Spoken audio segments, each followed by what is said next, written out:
There are places that imprint themselves not on your skin, but somewhere quieter, beneath the surface of thought, beneath the voice you speak aloud. For me, that place was a sleepy little town fringed by old oak trees and sidewalks that remembered every footstep. A town where seasons spoke gently and time stretched just long enough to let you believe in permanence. I arrived there as Hannah, a woman newly married and eager to build a world from tenderness, not ambition.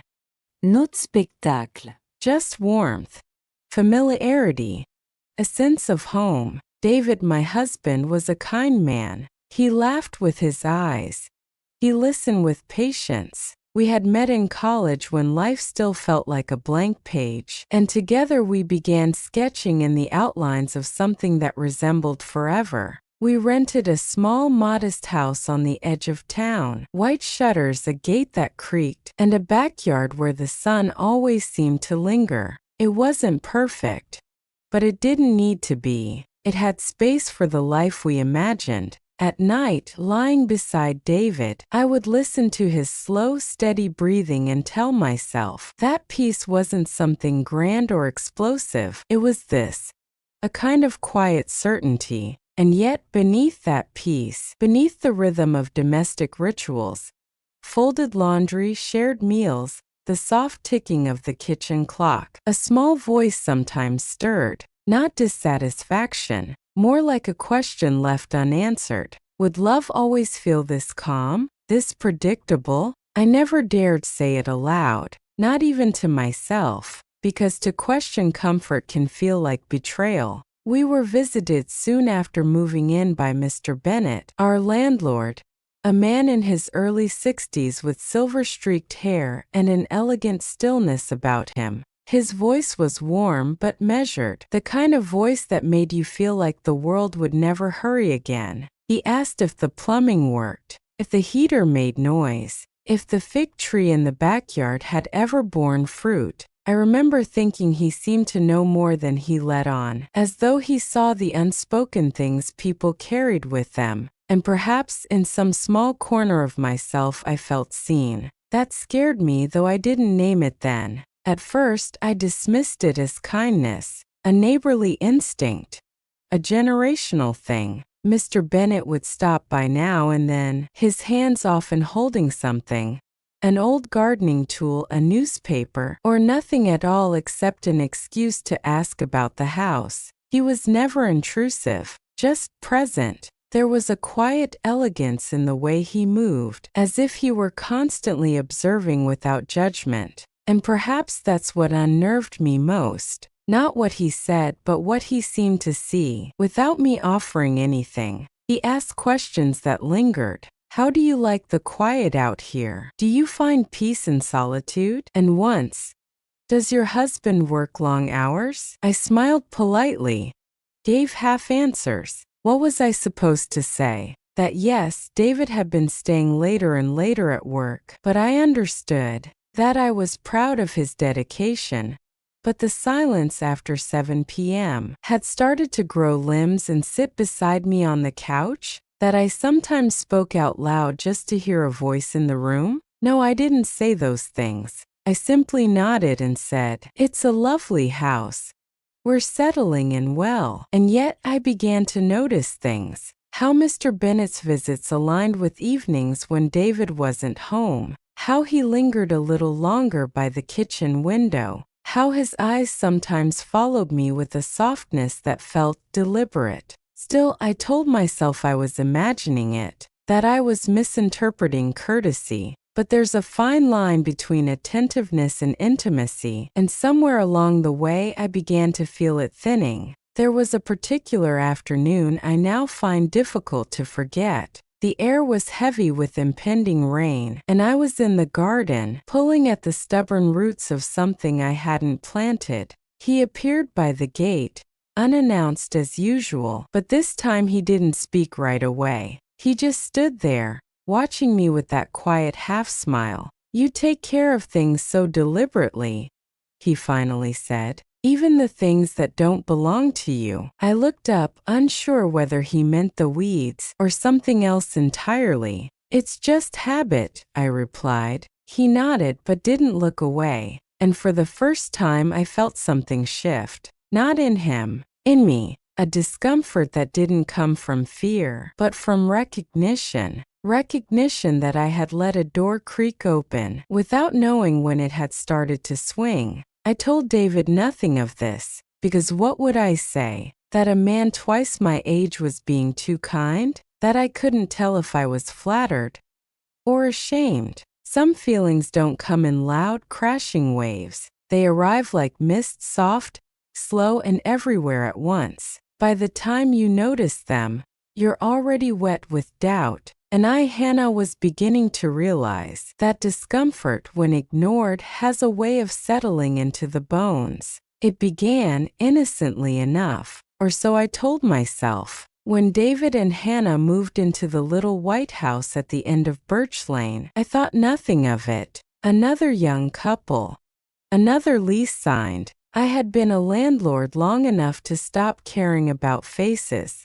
She unsettled something in me. Not with beauty, though she was beautiful in that quiet, unnoticed way. Not with youth, though her presence reminded me painfully of passing time. It was her attentiveness, the way she bent to lift a fallen leaf, the way she greeted me, soft-spoken but never performative. She was present, and that presence, that calm, steady energy, was something I hadn't felt around me in a very long time. At first, I only noticed how careful she was with the garden. Then, I noticed the way her voice softened when she spoke about her husband. Then, I noticed how often she was alone. David worked late. I knew because his car wouldn't be in the driveway after dusk. And I'd find reasons, small legitimate reasons, to walk past the house. At times, I told myself I was checking on the plumbing, on the wiring, on the condition of the fence. But deep down I knew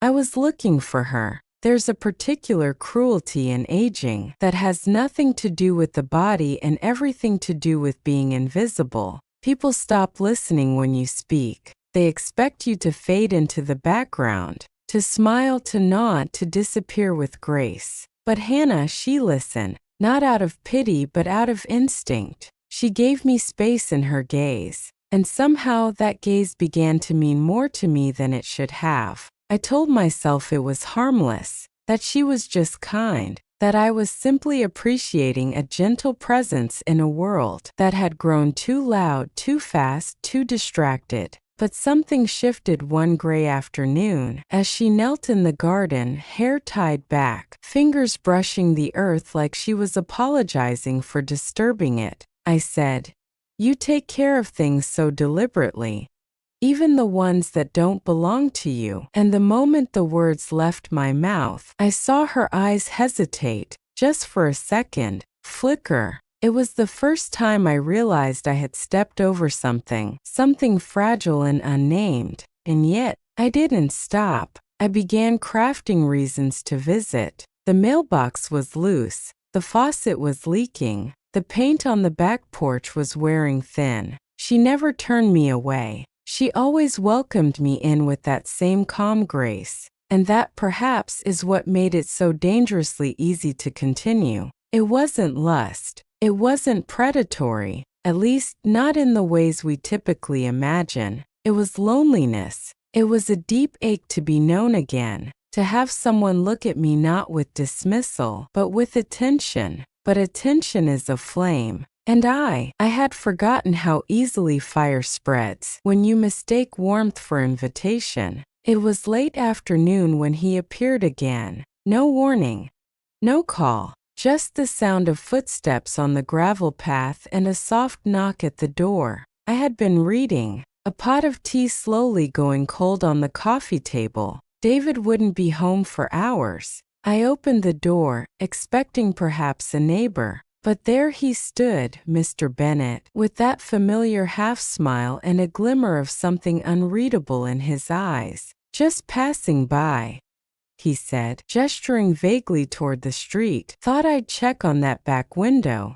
You mentioned it once, remember?" I hadn't, but I nodded anyway. She hesitated before letting me in. I noticed it. A small pause, barely there, but enough to remind me I was treading on something thin. Still she stepped aside. Still she offered tea. Her gestures were careful but not cold. And so, I allowed myself to believe, perhaps foolishly, that I hadn't crossed too far yet. We sat in the living room. I kept space between us, one cushion then another, a teacup between my hands, not for warmth but for something to hold. He commented on the flowers on the windowsill, the scent of cinnamon in the air. He always noticed things others ignored, and then he said it. You have a way of making silence feel like home, Hannah. I blinked. A part of me wanted to take that as a compliment. Another part it stirred.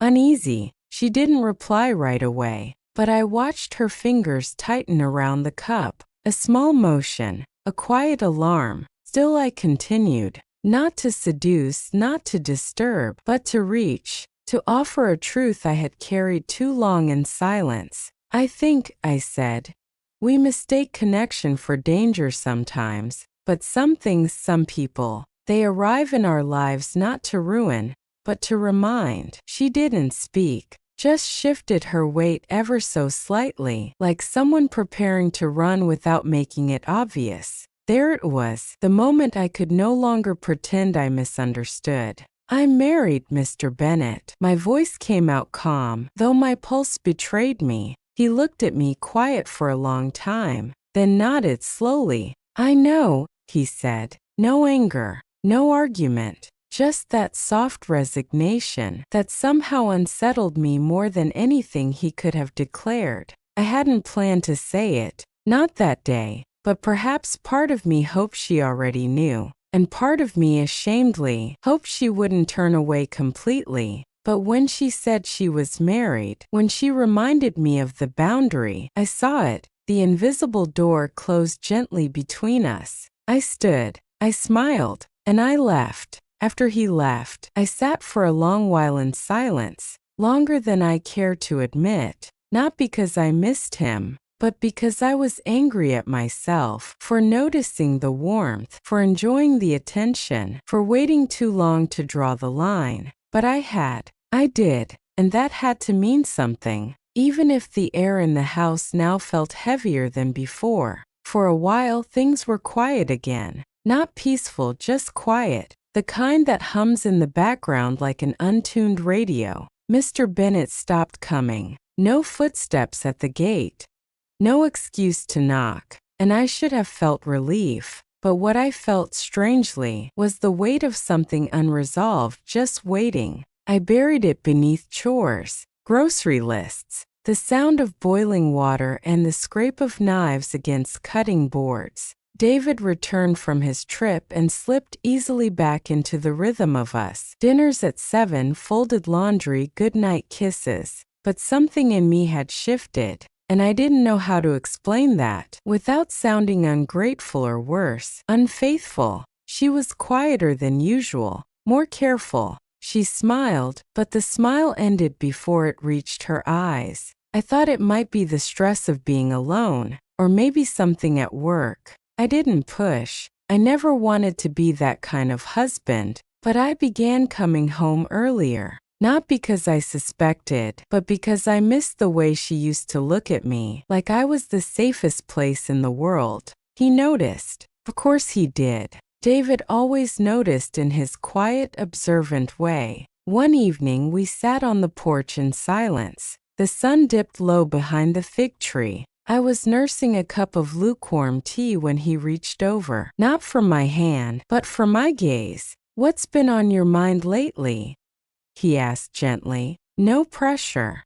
Just, I see you. And that, more than anything, made me want to cry, because for weeks I had been seen by someone in all the wrong ways. And now the one person who should see me was looking with love, not suspicion, not longing, just love. She looked like she wanted to tell me something, and maybe she almost did. But instead, she placed her hand on mine and said, I'm glad you're home earlier lately. So I nodded, and I stayed, every evening, because sometimes the presence is the answer, even when the question never comes. And yet, a few days later it happened again. The doorbell, the unmistakable sound, a familiar tightening in my chest. I peeked through the window. There he was, Mr. Bennett, standing straight, wearing a neutral expression that did nothing to hide the tremor in his eyes. I opened the door, but didn't step aside. "Everything okay with the house?"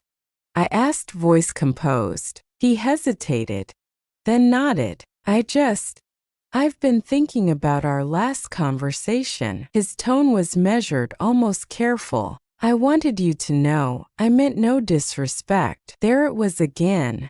That line, acknowledged but still tested. "I appreciate that," I replied, keeping my voice soft but not inviting. "I really do. I won't trouble you again," he said, and for the first time he meant it. But as he turned to go, I couldn't shake the ache he left behind. Not desire, not regret, but the ache of having seen someone lose control of their own loneliness right in front of me. When David came home, he found me standing in the kitchen, hands damp from washing a dish I'd already rinsed 3 times. "Is everything all right?"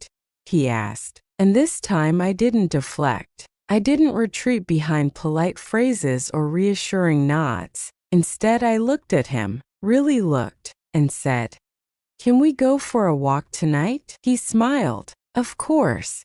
Let me grab a jacket." And in that moment, with no explanations, no confessions, no ghosts, just a shared silence between footsteps on the pavement, I felt the ache ease just a little. We didn't talk much on that walk. We didn't need to. The streetlights blinked on one by one as we strolled the narrow sidewalks that wrapped around our little town. I listened to the sound of our footsteps, soft against the pavement, sinking again, like they once did in the early years of our marriage. There was comfort in the silence, a kind of permission to breathe again. It's strange, really, how distance doesn't always announce itself with arguments. Sometimes it's just the way you stop reaching for one another's hand. But that night, David did. Fingers brushing mine, then holding, not tightly, just enough to say, "I'm still here if you are." She looked like herself again. Or maybe she looked like a version of herself I hadn't seen in a while. More fragile, yes, but also more present.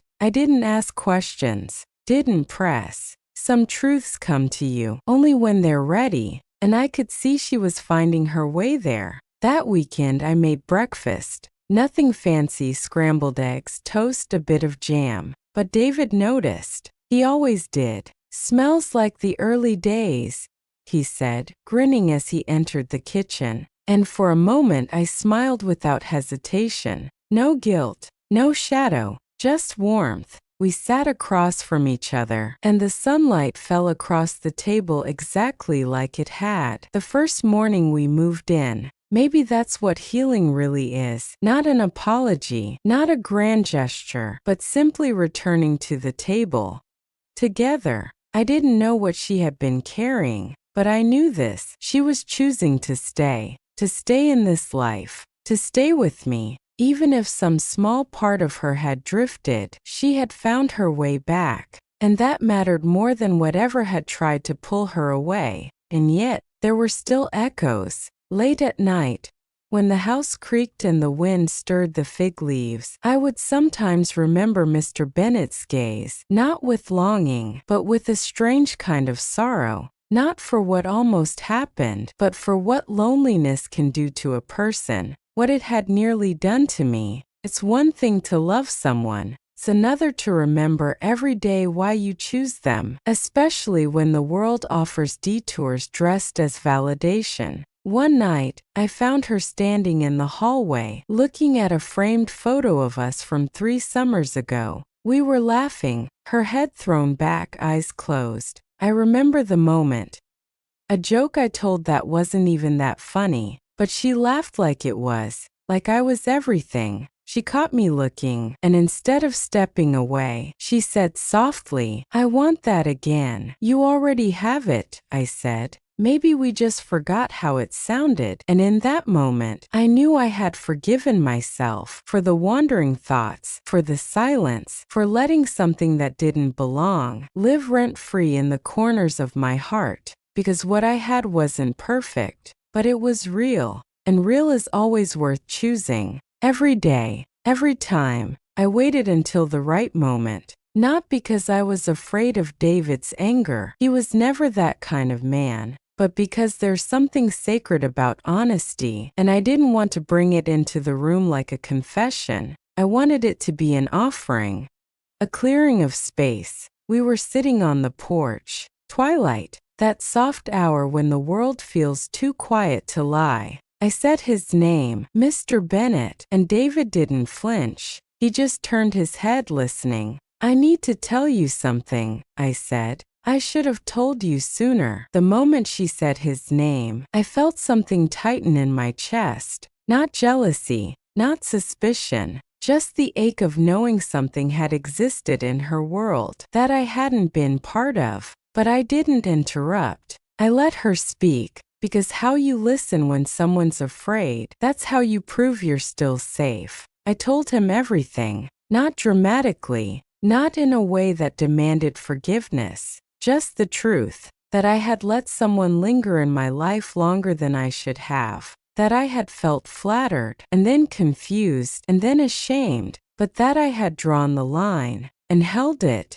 and never crossed it, not with words, not with actions, only perhaps in silence. She wasn't crying. She didn't look broken. She looked brave. And I realized then that it wasn't betrayal she was offering me. It was trust. She had come back to us long before this conversation, but now she was anchoring that return with honesty. I took her hand, held it the way I had when we first married. I'm glad you told me, I said, and I'm glad you came back before I even knew you were gone. That was the moment, not the apology, not the confession. But the stillness that followed, the way he didn't pull away, the way he chose me, again without needing me to bleed for it. In that quiet, I found something I hadn't realized I lost, the permission to be imperfect and still be loved. Some things will never be spoken again,